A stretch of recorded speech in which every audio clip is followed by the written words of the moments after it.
La creación de la experiencia. Texto escogido 2. Volviendo al espacio, podemos decir que es información organizada en cada uno de sus puntos. También es un entramado de energía cuyos puntos están interconectados y del que solo podemos decodificar porciones limitadas y aisladas. Nuestra falta de capacidad para ver todos los puntos del espacio simultáneamente se debe a la falta de un mecanismo como de un aprendizaje. ¿Cuál de los dos es más importante? No lo sé. Algunos dicen que el mecanismo existe y que todo lo que necesitamos es el entrenamiento adecuado para ponerlo en marcha. Sea como sea, lo cierto es que aunque nuestra capacidad perceptual es extraordinaria, solo nos permite decodificar el área minúscula que intersecta con nuestras retinas. Pero incluso de esta manera no obtenemos ni decodificamos toda la información contenida en esa área, debido a la incapacidad de nuestros receptores de responder a las longitudes de onda, cuyos valores exceden un rango relativamente pequeño. No vemos las ondas de radio, ni los rayos cósmicos, ni las radiaciones infrarrojas ni ultravioletas. El resto, esto es, las ondas que pueden activar nuestros receptores, deben ajustarse a un tipo de organización que, cuando se sobrepasa, provoca la transparencia. Consideremos lo que acabamos de decir mediante otro ejemplo. Para que un árbol sea visible, la organización de la información que refleja debe estar en adecuación con el mecanismo neuronal implicado en su decodificación. Si la complejidad de esta organización excede un determinado umbral, la imagen puede ser caótica o no haber ningún tipo de imagen.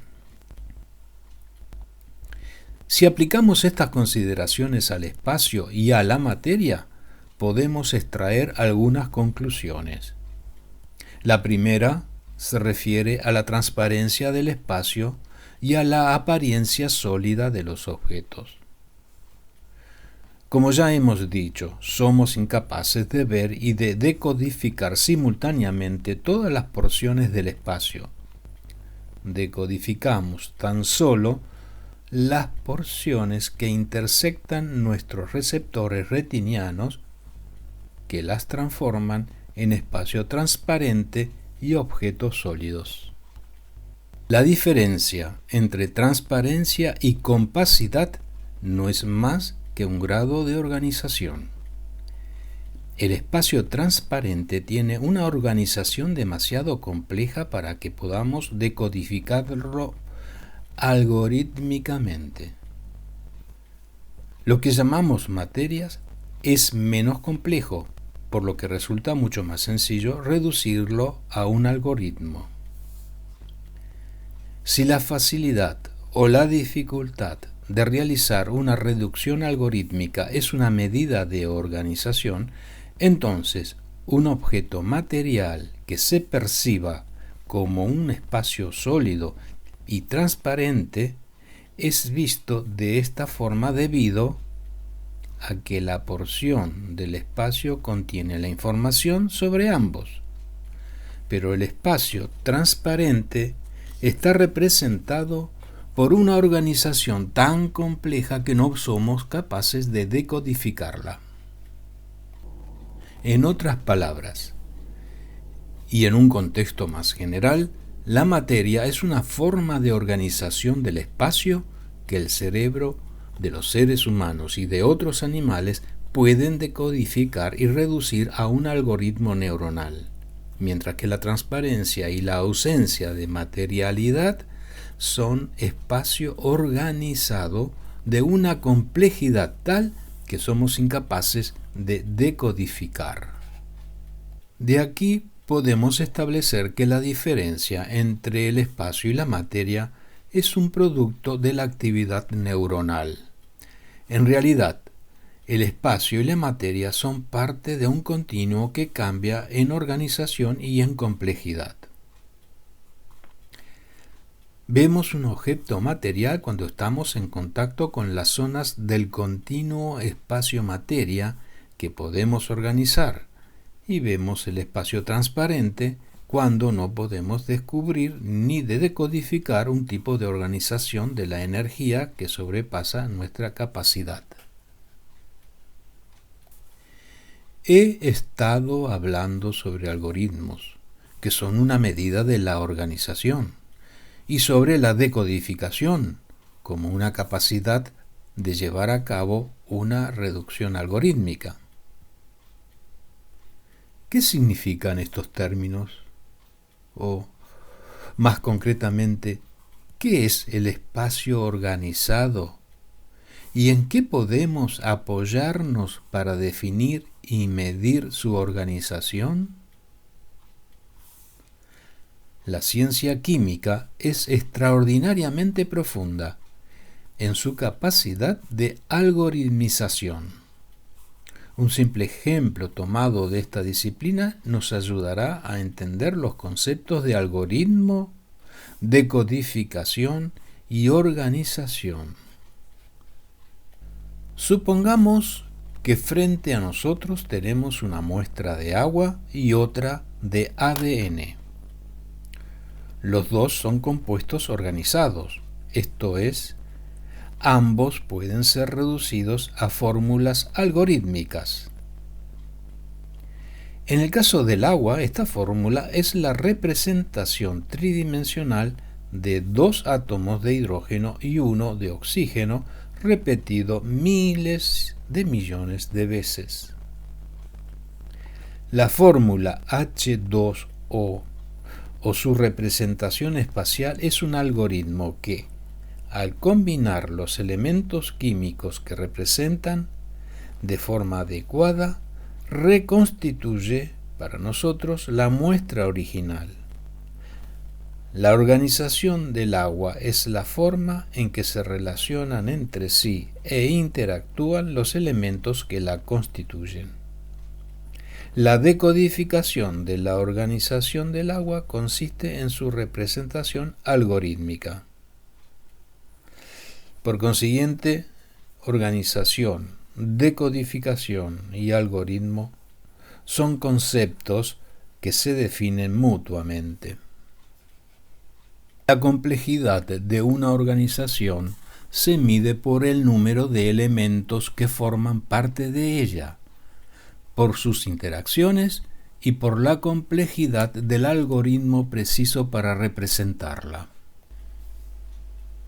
El ADN, formado por cadenas de aminoácidos, tiene una organización mucho más compleja que el agua por las razones que acabo de exponer.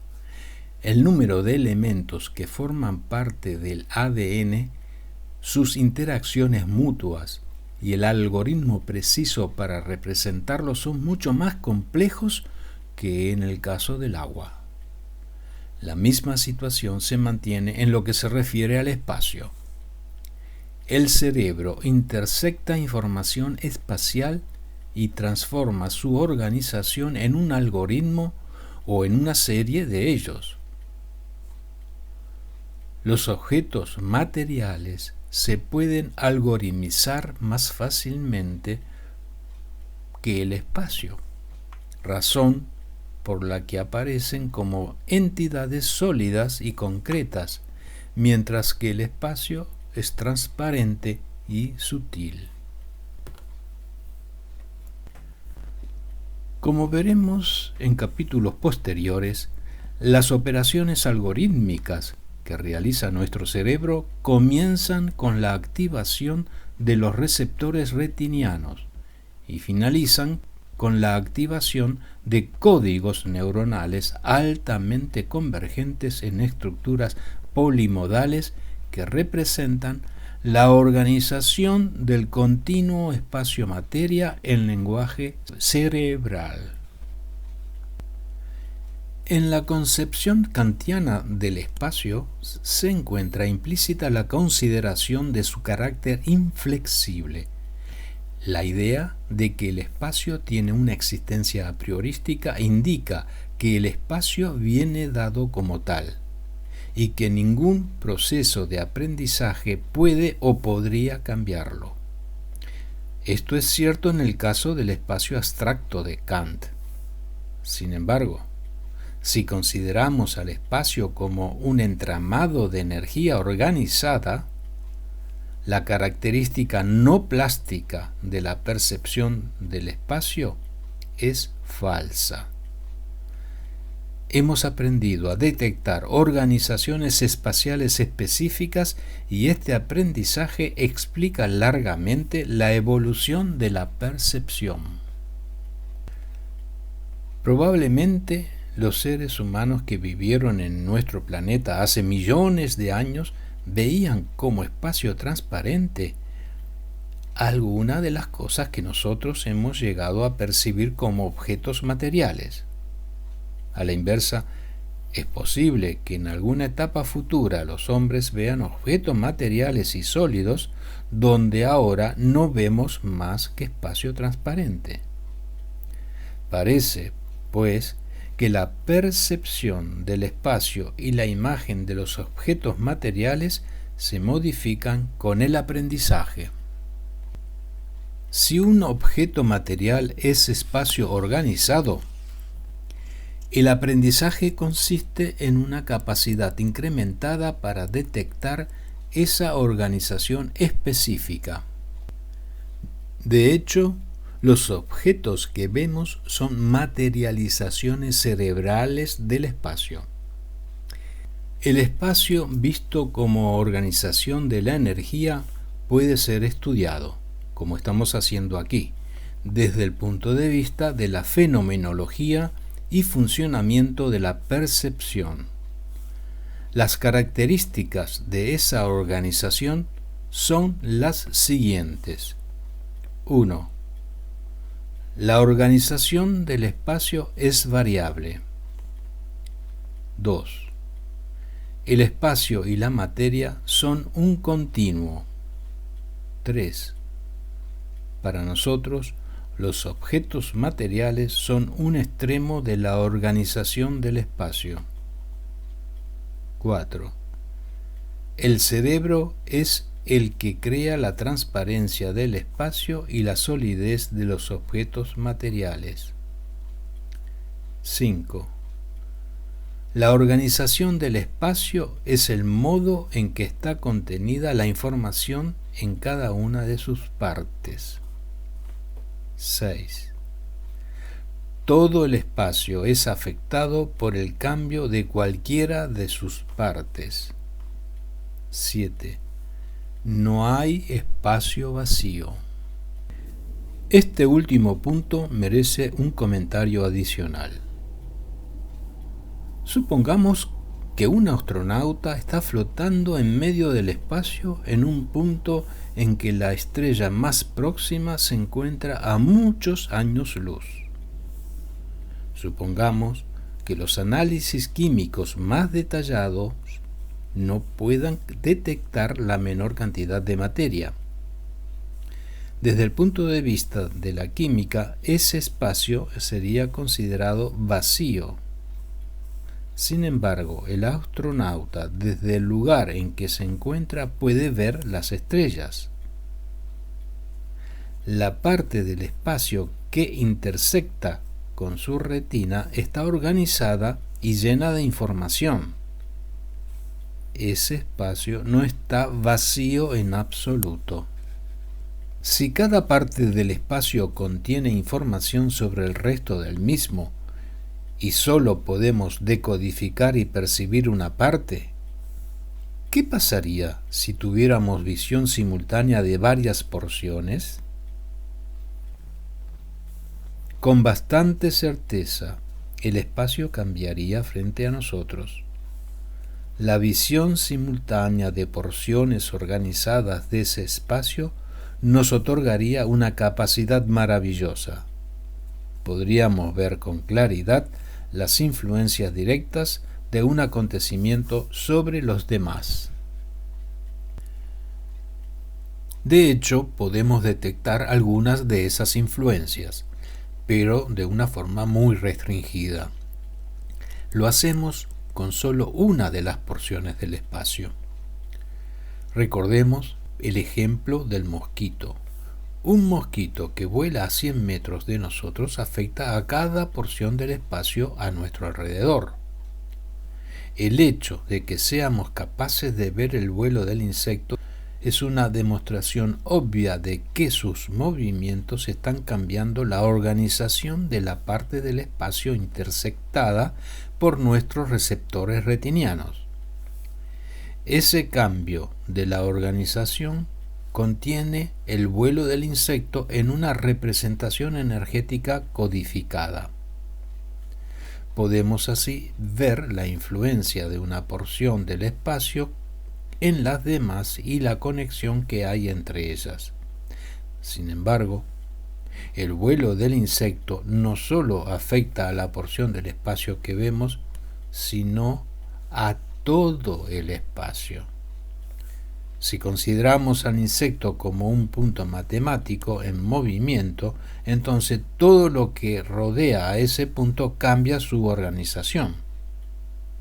Es como si desde cualquier punto del espacio se expandieran esferas de influencias energéticas en todas las direcciones hacia todas las dimensiones. Continuará.